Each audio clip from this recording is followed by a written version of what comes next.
Guys, what's up? What's going on? It's your girl Nika of Traveling with Nika, and I am back with another video. As you can tell by the title of this video, I'm going to be going into a lot of the things that I feel that would be helpful for you to know for your trip to Iceland when you are planning your trip. Because believe it or not, even as a frequent traveler, planning this trip to Iceland was a little tedious.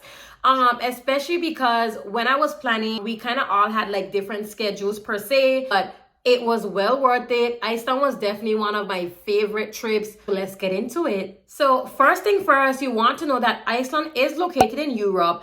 And I personally think that Iceland is in a great location for the continent because it's literally in the middle between like the mainland Europe and then the US. So if you're traveling from the East Coast, for example, you can be in Iceland from New York City in under 5 hours, which is perfect, right? So just keep that in mind when you are planning a trip to Iceland. If you need to probably, depending on where you live, you may want to kind of fly out from an area like New York City where there are direct flights that are under 5 hours to get you to Iceland, and we flew on Delta. When it comes to getting around in Iceland, and a lot of people try to decide like, do they want to drive, with renting a car? Do they want to just do tours only?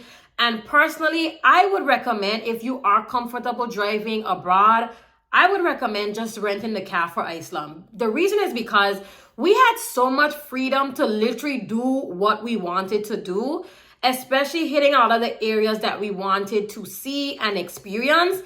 We did not have to really be on a bus all day driving. We were able to stop when we wanted. We were able to take breaks, go get something to eat in between, different things like that. And we were able to also change plans when, maybe like the weather wasn't cooperating, versus like if we booked like a tour and the weather wasn't cooperating, they would have just like canceled, and it was just kind of like, okay, so we were able to just really control our itinerary.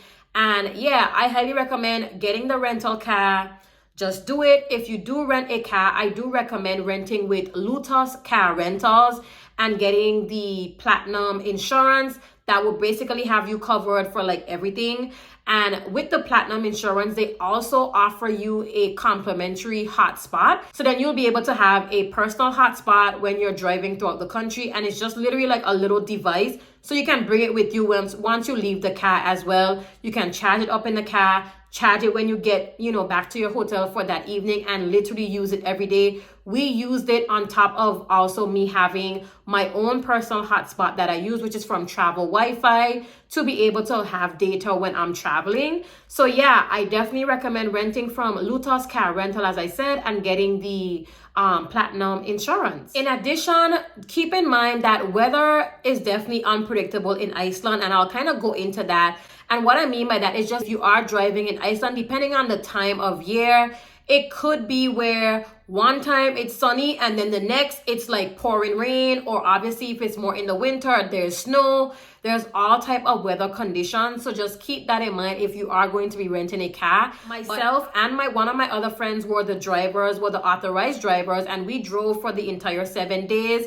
And we just basically took turns, and the driving was actually very easy to drive in Iceland. So I definitely think that once you can, handle yourself driving in general, you should be fine in Iceland. And they do drive on the right hand side of the road. One of the other things that I wanted to note as well is when it comes to the stoplights. So if you are from the US, for example, like when you go to a stoplight, it says red, and then once it's gonna turn green, right after that.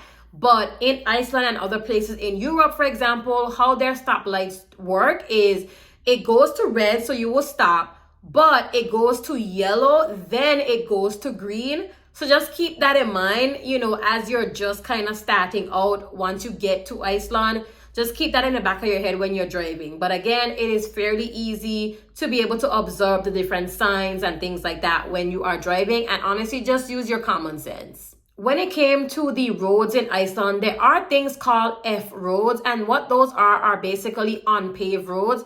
But to be honest, we did not have to encounter any F roads when we were driving in Iceland, but I still wanted to bring that tip up because it is something that I had researched and I wanted to make sure that you guys know about it as well, since I'm giving you guys tips on things you need to know about, you know, when you visit Iceland. So just keep that in mind. If you are going to be going to the places that I pretty much did on my itinerary, you should be free from like F roads, but keep in mind that you also want to have a vehicle that would be like, you know, a 4-wheel drive in the event that you need to drive on any type of like unpaved type of roads. But the roads that we drove on were smoothly paved, highways, things like that. So when it comes to the airport location, I want you to keep in mind that Reykjavik is the capital of Iceland. However, the airport is actually located about like 45 minutes from Reykjavik, and that is in the city called Keflavik. So you want to just keep in mind when you're navigating and planning out your itinerary that if you are planning to go directly into Reykjavik, you will have about a 45-minute drive from the airport to the city center. Now, we are going to talk about the best times to visit Iceland.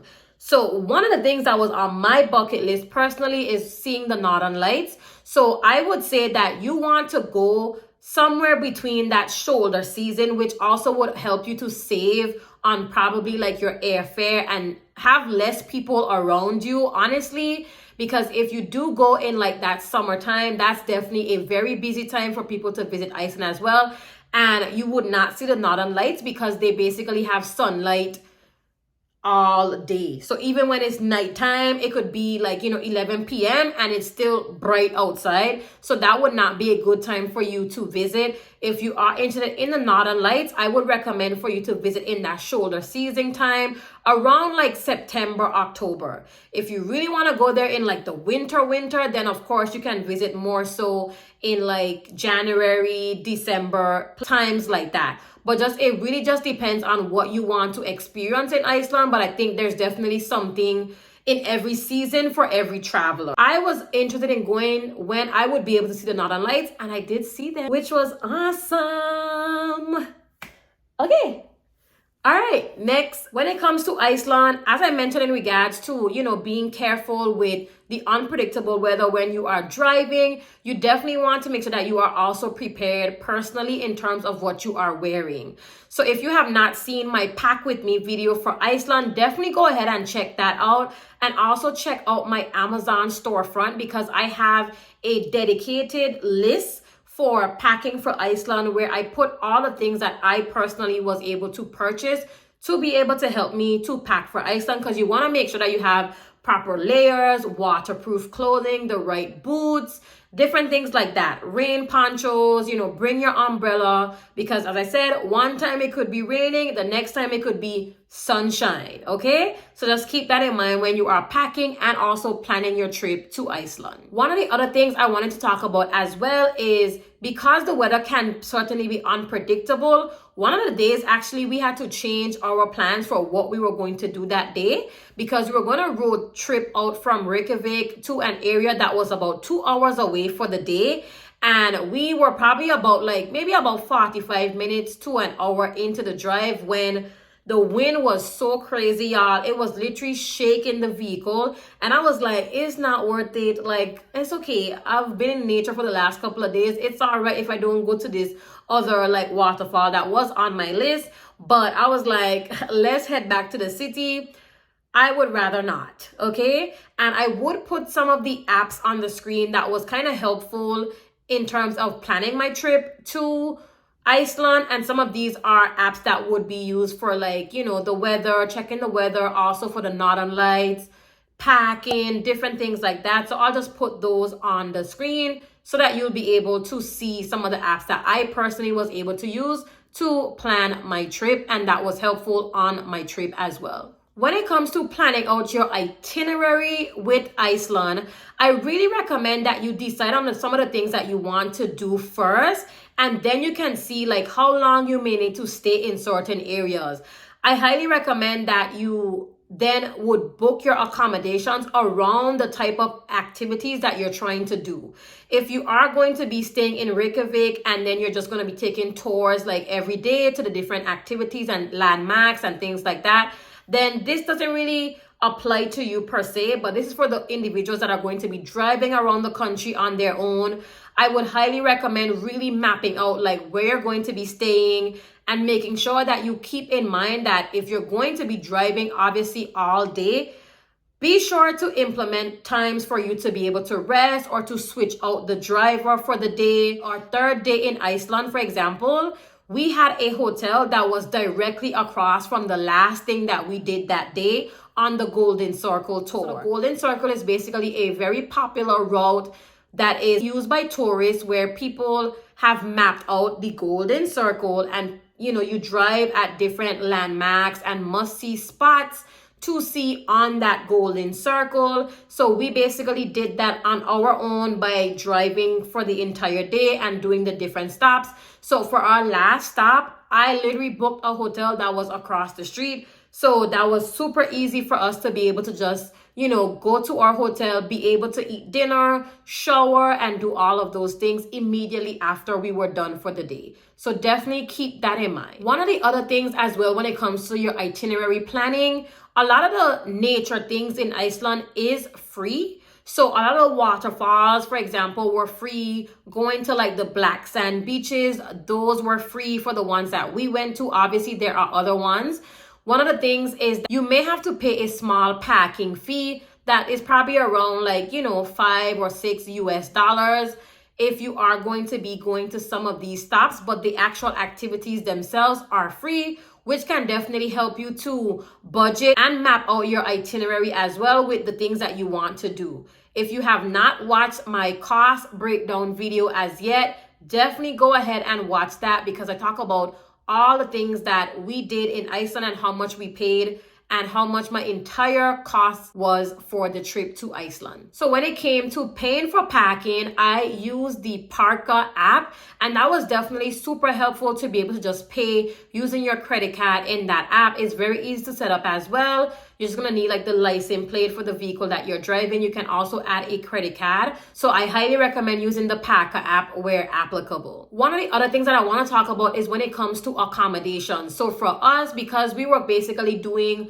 our own, itinerary and all of that, we stayed in 4 different accommodation options. The first one was actually an Airbnb, and it was a 2-bedroom Airbnb that we stayed in for 2 nights.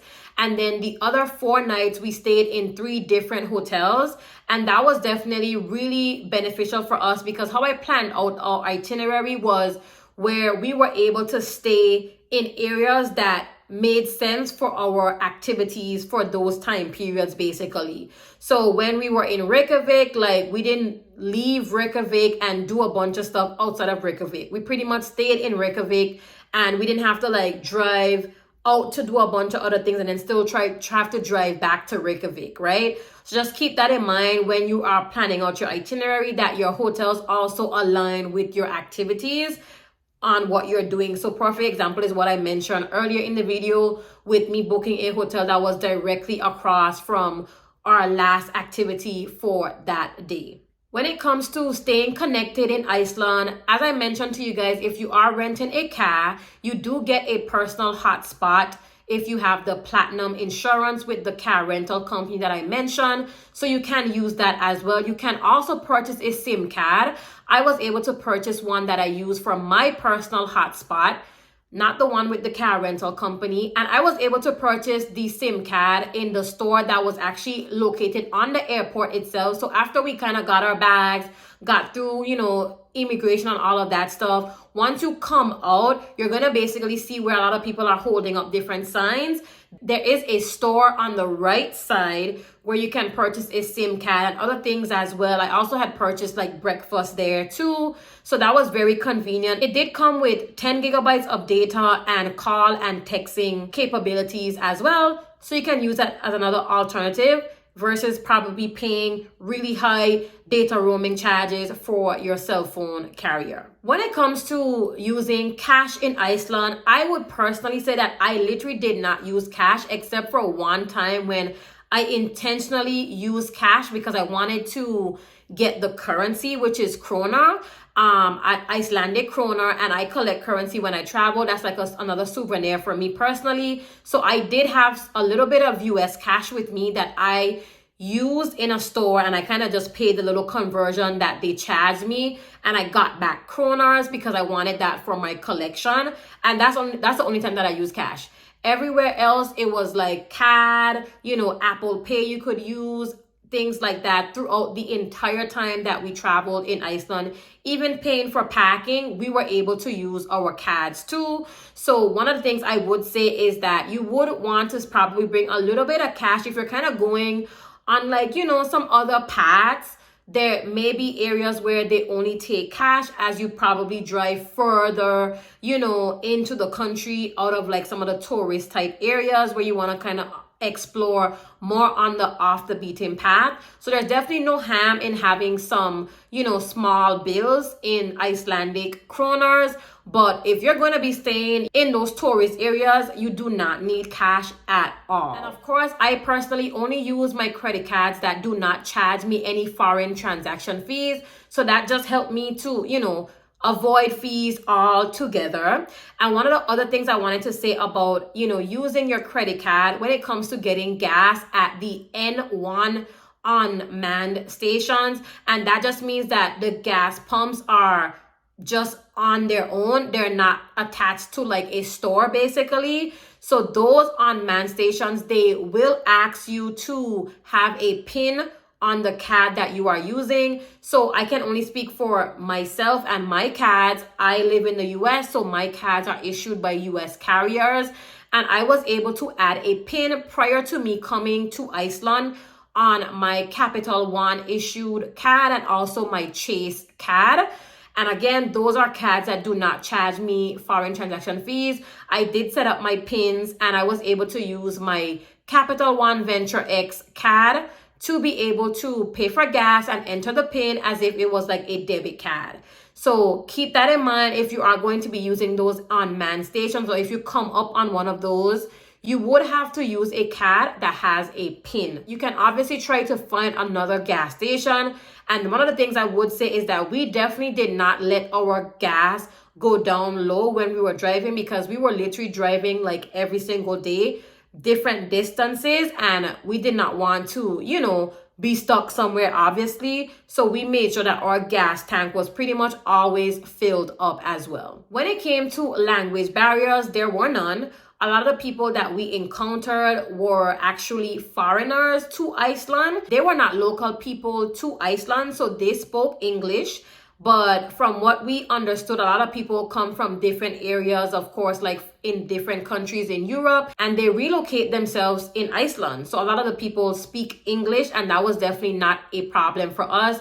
But I did, learn a few Icelandic words to be able to say like thank you and things like that, which was definitely a nice touch. And I did think that the locals did appreciate that for those who were local to Iceland. When it came to tipping, I know when you are from areas that are like in North America, for example, you are used to, tipping for different services. But one of the things that I really observed in Iceland was tipping is not really a big thing there. Obviously, you can tip, but it's not really where they're expecting you to tip, because they're getting tourists from obviously different areas around the world.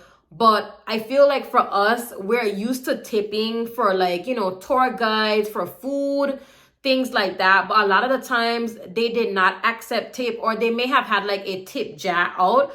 Some people obviously gave tip if they wanted to. I gave tip when I felt like I wanted to give tip, but it was not something that was expected. And that's why it is important to just, research the different customs of the countries that you are visiting, because you may be used to tipping like crazy, and then you might visit a place like Iceland where, yes, obviously if you tip them, like they're gonna be grateful for that, but it's not where they're really expecting you to tip them. One of the other things I would say as well when it came to tipping is that, from my understanding, people were just saying that they are compensated well in Iceland, and that's why like tipping isn't like a really big deal. So the last two tips that I'm going to talk about is when it comes to saving money on different things in Iceland. And I did give some of these tips in one of my previous videos. If you have not watched the full Iceland cost breakdown, as I mentioned earlier in the video, definitely go and watch that, because I definitely give you guys a lot of different tips of how we were able to save money